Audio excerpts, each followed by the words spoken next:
Monsoon पूरे देश में पहुंच चुका है, लेकिन सवाल यह है कि जब मॉनसून आ गया है तो बारिश आखिर कहां गई। एक तरफ उत्तर प्रदेश और बिहार के कई जिलों में भारी बारिश से लोग परेशान हैं, तो दूसरी तरफ अरुणाचल और असम में बाढ़ ने हजारों लोगों की जिंदगी प्रभावित कर दी है।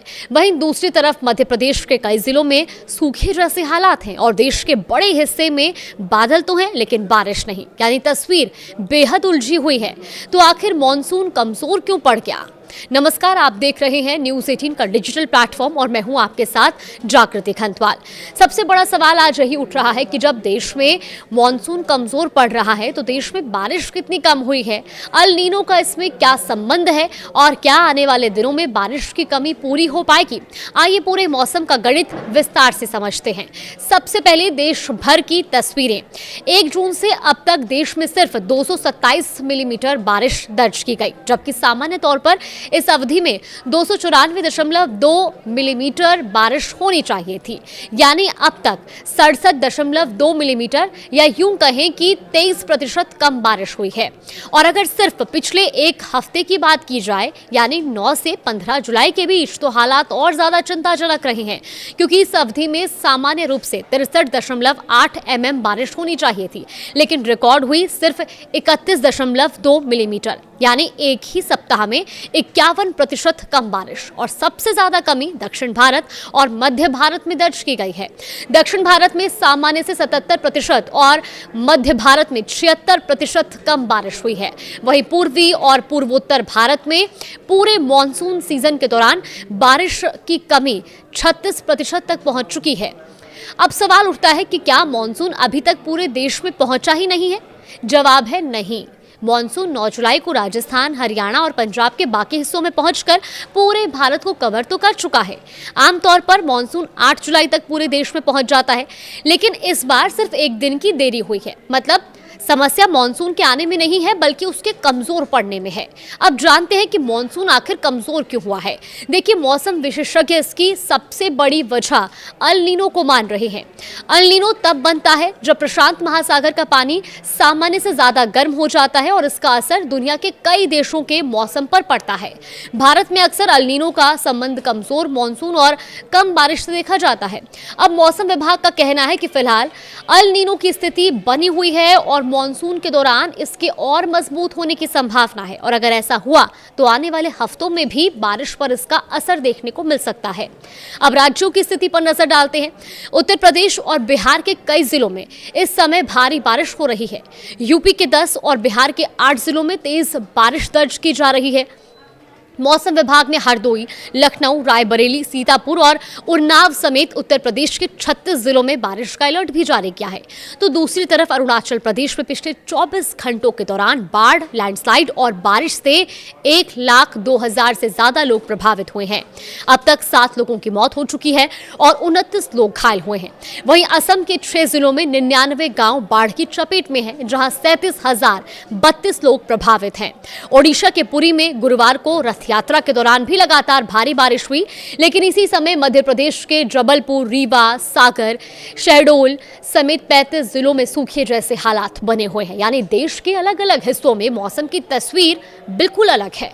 अब सवाल, आने वाले दिनों में क्या राहत मिलने वाली है? देखिए, मौसम विभाग के अनुसार 16 से 22 जुलाई के बीच देश के कई हिस्सों में अच्छी बारिश की संभावना है। इसमें हिमाचल प्रदेश, उत्तराखंड, जम्मू कश्मीर और पूर्वी उत्तर प्रदेश में भारी से बहुत भारी बारिश हो सकती है।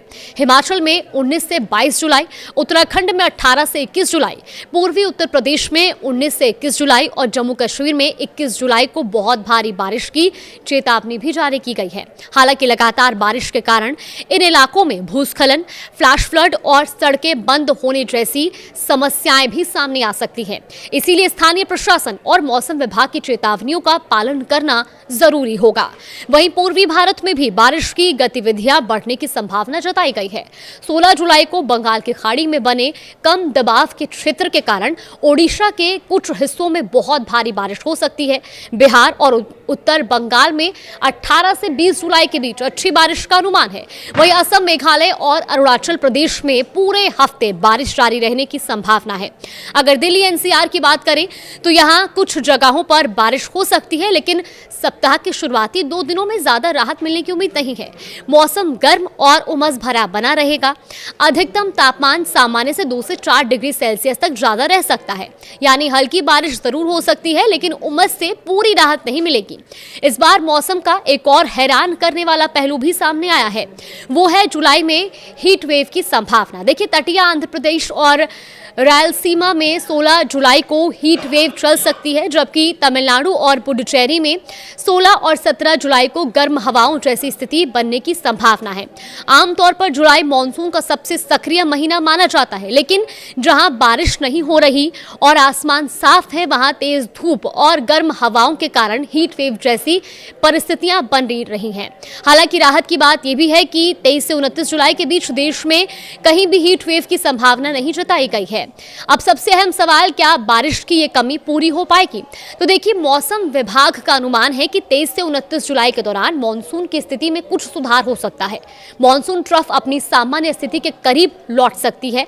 अगर ऐसा हुआ तो उत्तर पश्चिम भारत में बारिश बढ़ सकती है। साथ ही गुजरात, कोंकण, गोवा, तटीय कर्नाटक और केरल के कई इलाकों में भी अच्छी बारिश की संभावना है, लेकिन कुछ क्षेत्रों में सामान्य से कम बारिश की आशंका अभी भी बनी हुई है। इसका सबसे बड़ा असर किसानों पर पड़ सकता है।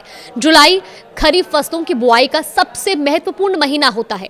धान, दाल और तिलहन जैसी कई फसलें सीधे बारिश पर निर्भर करती है। मौसम विभाग ने सलाह दी है कि जहां भारी बारिश की संभावना है, वहां किसान खेतों से अतिरिक्त पानी निकालने की व्यवस्था करें और फिलहाल खाद या कीटनाशक का छिड़काव टाल दें। वहीं जिन इलाकों में बारिश कम हो रही है, वहां हल्की सिंचाई करने और फसलों को तेज गर्मी से बचाने की जरूरत भी बताई गई है। तो फिलहाल पूरे देश की नजर 2 बड़ी बातों पर टिकी है। पहली, अल नीनो कितना मजबूत होता है, क्योंकि इसी से तय होगा कि अगस्त और सितंबर में मानसून कितनी रफ्तार पकड़ता है।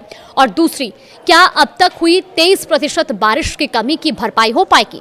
अगर ये कमी लंबे समय तक बनी रहती है तो इसका असर सिर्फ खेती तक सीमित नहीं रहेगा। खरीफ फसल, खाद्यान्न उत्पादन और आगे चलकर महंगाई पर भी इसका असर पड़ सकता है। फिलहाल किसान, मौसम विशेषज्ञ और आम लोग सभी मौसम विभाग की अगली साप्ताहिक रिपोर्ट का इंतजार कर रहे हैं।